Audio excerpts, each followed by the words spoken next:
ప్రధానమైన పదార్థం ఏది అంటే నింబసుమం. వేప పువ్వే ప్రధానమైనటువంటిదై ఉంటుంది. ఆ వేప పువ్వు ప్రధానంగా తీసుకుంటే ఏమొస్తుంది అన్నారు.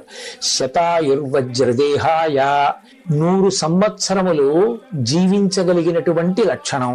కేవలం 100 సంవత్సరములు ఆయుర్దాయంతో ఉండి ఏ మంచానో పడి ఉంటే ఉపయోగం ఏముంది?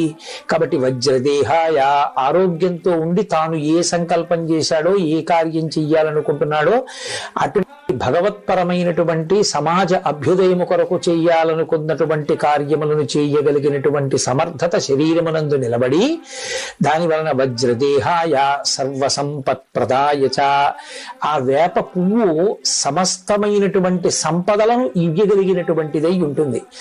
దానితో పాటుగా అది అరిష్ట నివారాయ, అరిష్టములను నివారిస్తుంది. భక్షితం నింబదళం అని ఆ నింబదళాన్ని, నింబ పుష్పాన్ని